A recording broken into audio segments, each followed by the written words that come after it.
adorablement du jour, illustre contradicteur, cher auditoire, bonsoir. Avant de débuter mon plaidoyer pour une science consciente, j'aimerais vous narrer l'histoire. Cette histoire, c'est celle d'un homme en quête de paternité au crépuscule de sa vie. Bien évidemment, je vous parle d'un temps que les moins de 20 ans ne peuvent pas connaître. Mesdames, messieurs, en ce temps-là, on avait encore l'âge de ses organes. C'était un temps où la petite pilule bleue et les manipulations génétiques n'avaient pas encore vu le jour. Ce vieil homme mit une nuit toute sa science au service de ses espérances. Au fond de son atelier, sciant, clouant, rabotant, il donna naissance à l'objet tant convoité. Mais lorsque son panthère fut confronté au monde humanisé, il ne put éviter les pires tentations, manipulations, incitations, et se trouva exploité à des fins maléfiques. Pour prévenir tout détournement du fruit des connaissances du vieil homme, une conscience lui fut donnée sous les traits d'un criquet. Un grand chancelier de la connaissance du bien et du mal, cette petite voix tranquille que personne ne peut entendre apparaître.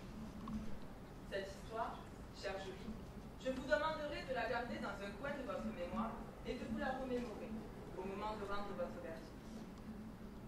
Bien sûr, mon contradicteur tentera de vous démontrer que science et conscience sont incompatibles, que la conscience bride le progrès, empêche d'avancer et tente même de faire abandonner. Mais je vous prouverai que bien au contraire, science et conscience sont indispensables l'une à l'autre, indissociables l'une de l'autre. D'ailleurs, cher adversaire, tentant de défendre une cause qui n'aura de sens que dans l'oreille d'un fou, sans amertume aucune, vous prendrez conscience pour la toute première fois que les bruits ne comptent pas pour des bruits. Avant de poursuivre, il me semble que quelques définitions s'imposent. Qu'est-ce que la science? La science, c'est cet ensemble de connaissances, d'acquisition, de savoir. La science, celle qui permet d'appréhender les phénomènes, les mécanismes de notre monde, pour en donner une meilleure explication, en nous enseignant notamment que le point G se situe à l'intersection de deux corps allongés. La science, c'est donc cet ensemble de faits objectifs qui ne se préoccupe que du vrai, mais ne se soucie pas du réel. Alors que la conscience, selon Bergson, est une mémoire conservatrice et accumulatrice du passé. C'est le lien indispensable entre le présent et ce qui est arrivé. La conscience est cette faculté mentale qui, elle aussi, nous permettra d'appréhender les mêmes phénomènes, les mêmes mécanismes du monde, mais de façon subjective. C'est donc à la fois la conscience psychologique, cette capacité de se représenter ses actes, et la conscience morale, cette capacité de distinguer le bien du mal. À ce propos, c'est cette même conscience qui nous a permis de connaître la différence entre Einstein et Frankenstein. C'est Frank, et c'est celle qui, tout à l'heure, vous permettra de connaître la différence entre science et inconscience, un contradicteur. Mais alors, que serait donc une science sans conscience?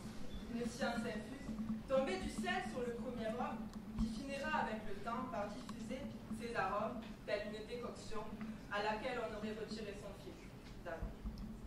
Une science occulte, obscure comme ses logarithmes systématiques, qui enchaînerait des tâches élémentaires sans aucune place pour l'interprétation personnelle, tel un cuisinier, réalisant sa recette sans y déposer son savoir-faire. Une science-fiction, robotisée, automatisée, prête à aller au-delà des frontières du réel pour rencontrer le troisième type. Alors non, cette science déshumanisée, appliquée à un monde humanisé, n'est pas cette science idéalisée. Cette quête désintéressée de connaissances, et en qui l'on peut faire confiance, comme mon contradicteur, viendra vérifier dans quelques instants. Cette science-là ne peut pas tout permettre ni tout excuser.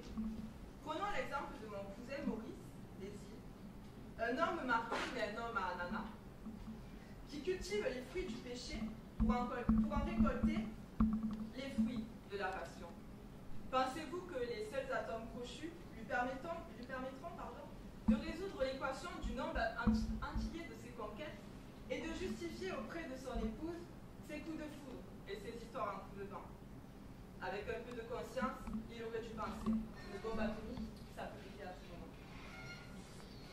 Une science qui manipule les gènes, perturbe les particules, multiplie les cellules et divise les atomes en laissant s'échapper des électrons libres, doit être canalisée par la conscience. Sinon, elle conduira forcément à la perte de l'humanité. Pour exemple, n'oubliez pas que dans les années 40, la science sans conscience, ça faisait fureur. Alors, Rabelais avait bien pressenti les désastres à venir quant à l'œuvre du siècle des Lumières.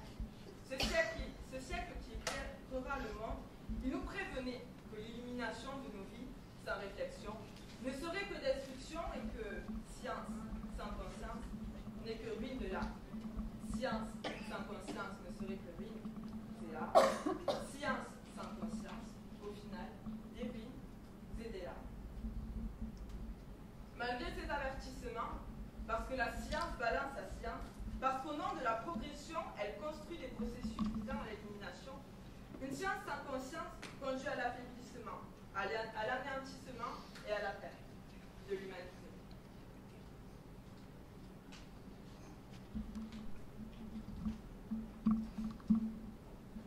Une science sans conscience conduit donc à une science de l'inconscience.